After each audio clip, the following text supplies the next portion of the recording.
just beginning gauntlet of skill you got to face in this league. To be down 2 or 3 starters in the secondary is a serious bummer, even if Texas can come out with a victory. Absolutely, and use that bye week to get ready, and then you hope you go to Morgantown. It's always tough to get on the road, but you go to Morgantown and hope that you're able to maybe give those players an extra week to try to recover and come back and try to get ready for OU.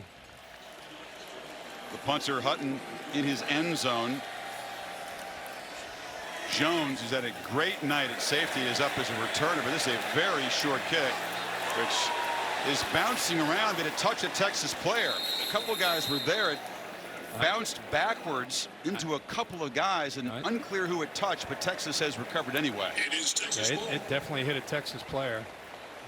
Byron Bonds, the linebacker, did recover it. Here's our Pacific Life game summary. You can see the quarterback comparison here. Ellinger did throw the interception, but 4 touchdown passes.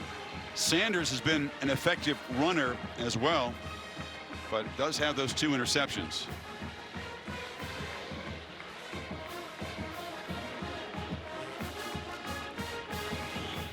So Texas forcing the 3 and out, taking over in plus territory, looking to just bleed out more of this clock and snap this 5-game home losing streak against Oklahoma State, and for the seniors get their first win in their careers against the Cowboys. Remember, very conservative approach by Ellinger on this last series.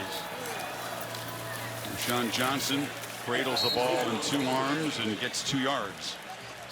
They were working that play clock and just content with a 13-point lead to have that approach, which obviously makes a lot of sense. In Texas, this would be very satisfying on a number of levels. The offense again played well. The defense has risen up after halftime, and that had been the problem, allowing just a field goal after the break. Big 4th down stop, and then the fake field goal, shovel pass snuffed out.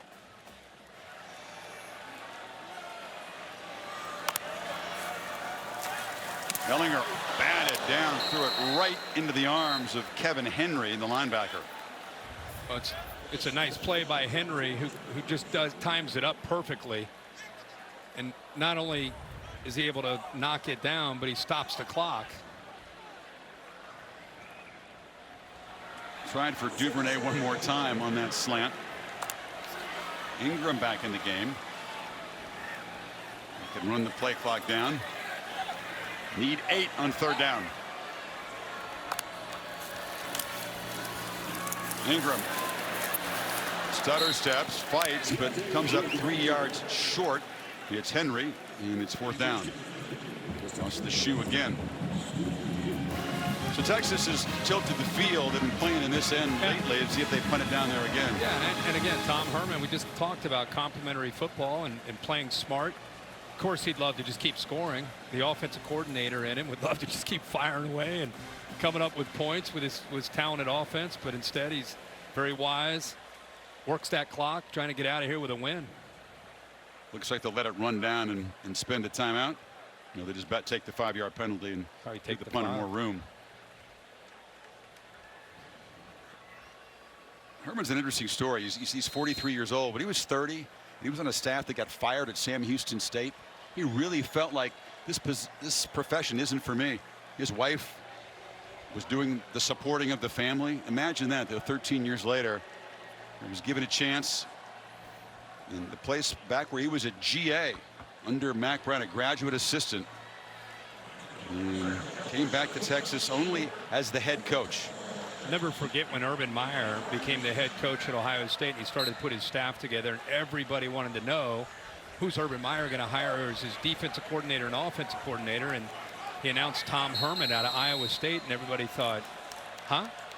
Tom Herman at Iowa State? Urban Meyer was like the rest of us. They were watching that game. Offense, number 1, 5-yard penalty. When Iowa State shocked Oklahoma State, Cowboys were in contention for the BCS title game. Iowa State pulls the upset on a Friday night.